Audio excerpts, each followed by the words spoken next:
Teresa Martin was resting at her home in Chicago, Illinois. It was around 4 in the morning when her phone rang, the glow of the screen showing her daughter Kenneka's name. Kenneka, 19 years old, had gone out that night to celebrate her new job at a party held at the Crowne Plaza, Chicago O'Hare Hotel. Feeling uneasy, Teresa answered the call, sensing that something wasn't right. Her instincts were confirmed when she didn't hear her daughter's voice on the other end, but instead, the nervous tone of one of Kenneka's friends. The friend asked if Kenneka had made it home. Teresa's heart skipped a beat. If Kenneka wasn't with her friends and hadn't returned home, where could she be? Overcome with worry, Teresa rushed to the hotel herself to search for her daughter. What had happened to Kenneka Jenkins? The truth would shock everyone.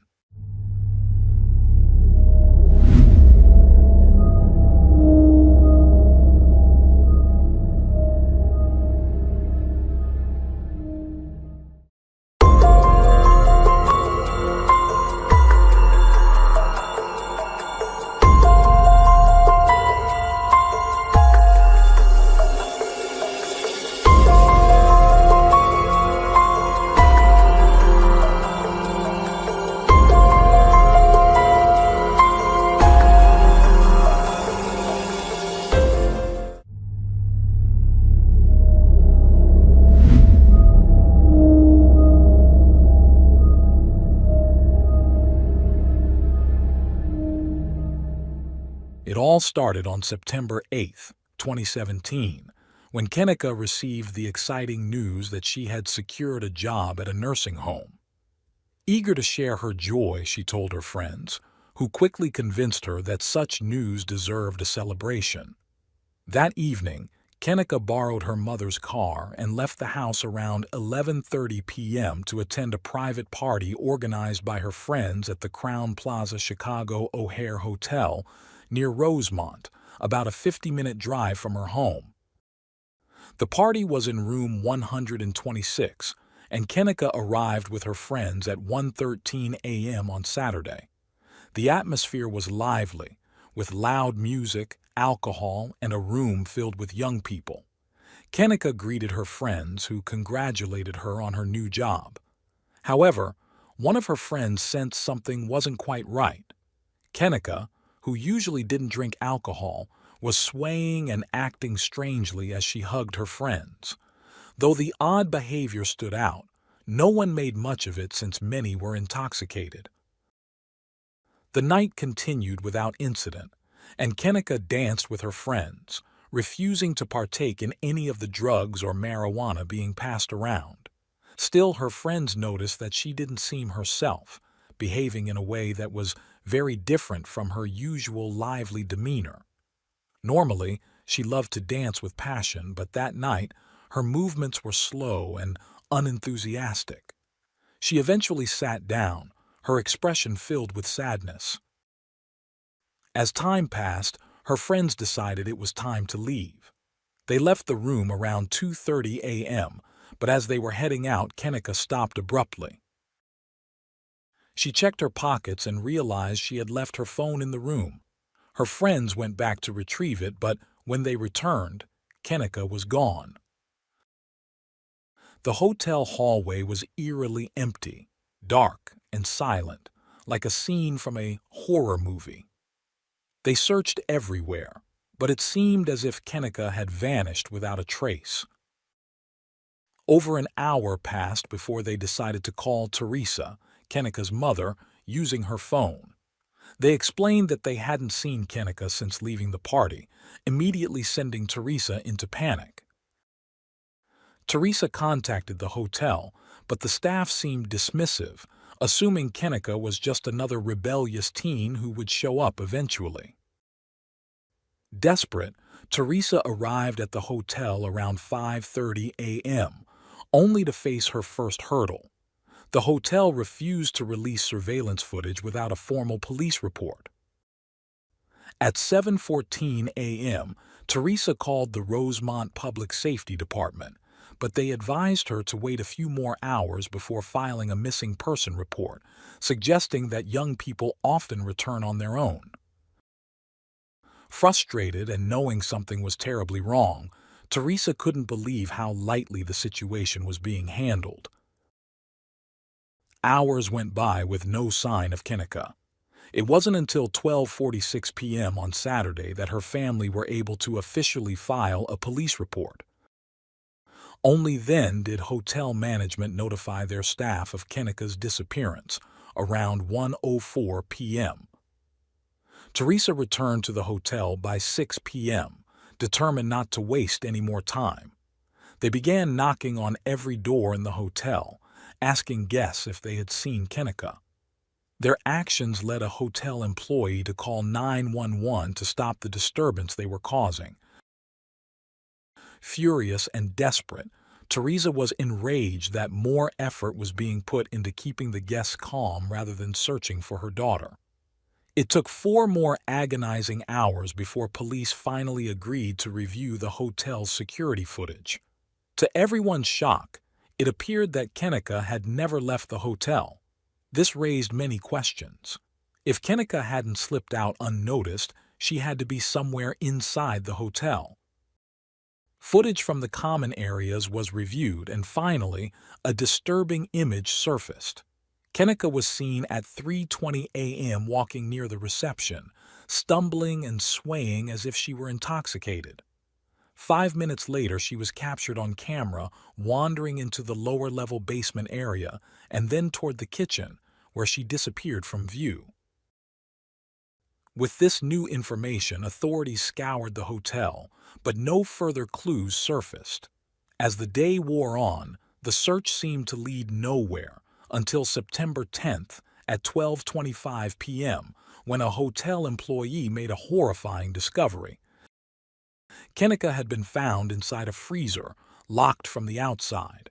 She was lying face down, missing a shoe, with no apparent injuries aside from a small cut on her foot. Her family was devastated. They had imagined countless scenarios, but nothing as horrifying as this. The freezer, set at a temperature just above freezing, was located in an unused kitchen. It was unclear why the freezer had been operational, as the kitchen hadn't been in use.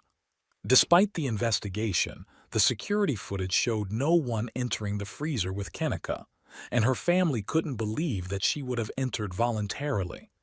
The mystery surrounding what truly happened that night would haunt everyone involved.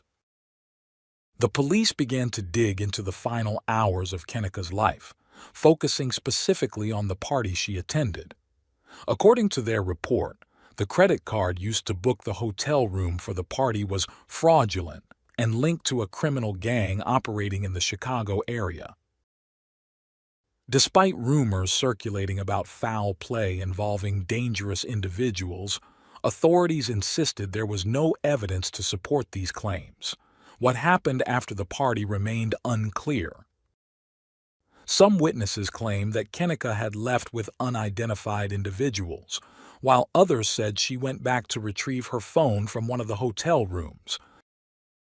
A month after her tragic death, the coroner's report concluded that Kenneka's death was accidental, caused by hypothermia due to the freezing temperatures in the hotel's walk-in freezer. Alcohol and a medication called topiramate were also found in her system. The combination of these substances may have amplified the effects of both, leading to hypothermia more quickly. Although topiramate is typically prescribed for epilepsy or migraines, Kenneka had never been prescribed this medication. There was also swelling in her brain, though this was not linked to the cause of her death. The police issued a statement confirming that while there were no signs of foul play, the investigation remained open.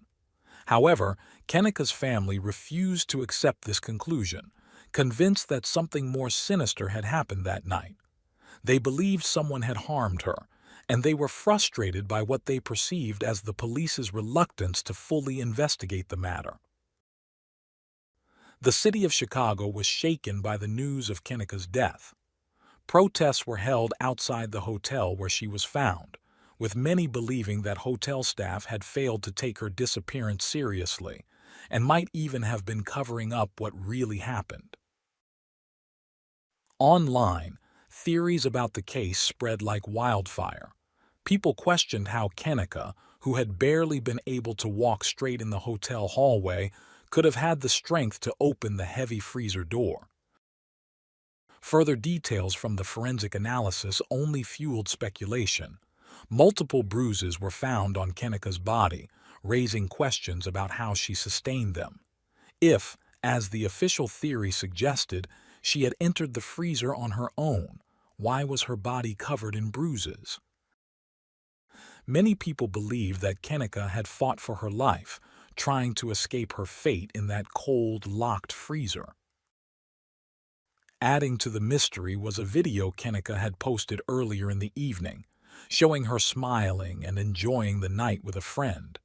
Later, she posted a Facebook Live video from the party where she could be heard laughing and even jokingly saying, "Help me, help me." What started as harmless fun in the video turned into a chilling moment that would be viewed by over 4 million people, sparking a new theory on the internet. In the hours after her friends left her, the hotel security cameras captured Kenneka walking around with an unidentified group. She had told her friends she was heading to her car, but the footage showed her inside the hotel instead. Why had she lied?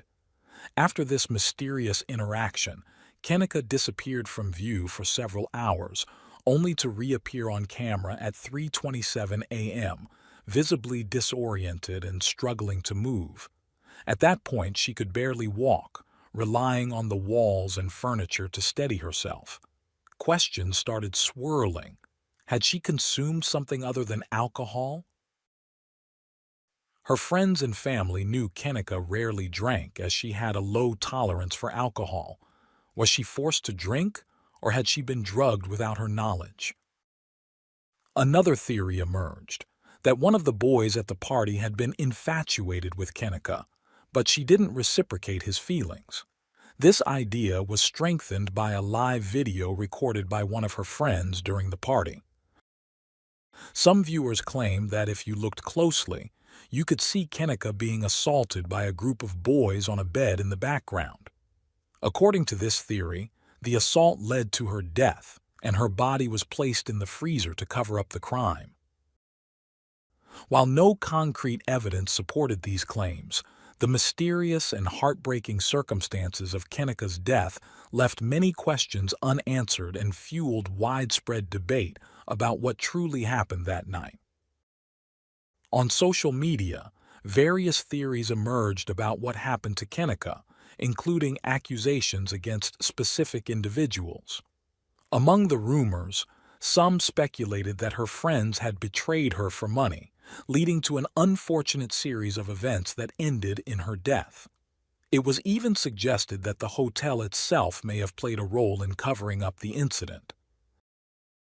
Faced with these allegations, Kenneka's friends deactivated their Facebook pages due to the intense online backlash. One prevailing theory claimed that Kenneka had been lured to the party by a friend who had been paid to bring her, allowing others to take advantage of her while she was intoxicated. According to this rumor, the hotel's manager later kidnapped Kenneka and ended her life to harvest her organs for sale on the black market. This speculation was fueled by the fact that her body was found in a freezer, which was assumed to be used to preserve it. Additionally, surveillance footage from cameras near the freezer, which should have shown Kenneka entering, was reportedly malfunctioning. Adding to the suspicion, an organ donation center was located just 20 minutes from the hotel. Around the same time, the hotel was facing legal action from the family of a 23-year-old man whose body had been donated for medical research but was allegedly mishandled for profit. Though none of these theories were ever confirmed or taken seriously by authorities, many remained convinced that powerful and dangerous individuals were covering up the truth. Kenneka's mother shared her ongoing grief over losing her daughter, believing that someone was responsible for her death. Her family and friends criticized the police's initial response and filed a lawsuit against the hotel, a security company, and a restaurant, seeking over $50 million in compensation. The lawsuit claimed that neither hotel nor security staff reviewed the surveillance footage promptly, resulting in Kenneka's body being discovered 21 hours after she was last seen. The family argued that had the hotel monitored the security cameras properly, Kenneka's life might have been saved. The family's lawyer presented photos of the freezer door, arguing that it had been accidentally closed from the outside after Kenneka entered. He alleged that someone had noticed the open kitchen doors and shut them, unknowingly trapping Kenneka inside. This theory, however, contradicted the timeline laid out by the surveillance footage released by the Rosemont police, which showed that after Kenneka disappeared into the kitchen area, no one else entered the room until her body was discovered. So, the question remained, who had closed the freezer door? In response, the hotel released a statement saying, Kenneka Jenkins' death was a tragedy, but the lawsuit is without merit, and we will vigorously defend against it. The family's lawyer countered that the hotel had the means to secure the kitchen area, which had locked doors, and that if the illegal party had been shut down earlier and security footage reviewed thoroughly, Kenneka's death could have been prevented. Ultimately, in December 2023, 6 years after the incident, the lawsuit was settled for $10 million due to negligence. Of the settlement, around $3.5 million was allocated to cover the attorney's fees. More than $6,000 went toward funeral expenses, and Kenneka's mother, Teresa Martin, received $3.7 million. Other family members were awarded $1.2 million and $1.5 million, respectively. To this day, the circumstances surrounding Kenneka Jenkins's death remain unclear. Neither witnesses nor the hotel's security footage have provided enough information to definitively explain how she ended up in that freezer. Whether it was an accident, a desperate attempt to escape, or something more sinister, Kenneka's death continues to raise questions. Who were the unidentified individuals seen with her that night? Did they try to intoxicate her for their own purposes, or did she drink on her own? Why was there no footage of the freezer area where she died? In her intoxicated state, was she able to open the heavy freezer doors by herself, or did she mistake it for something else, like an elevator? For many, the theory of organ trafficking remains a plausible explanation, especially given the growing issue of organ trade in the United States. Until the police can definitively confirm what really happened, all we can do is continue to speculate.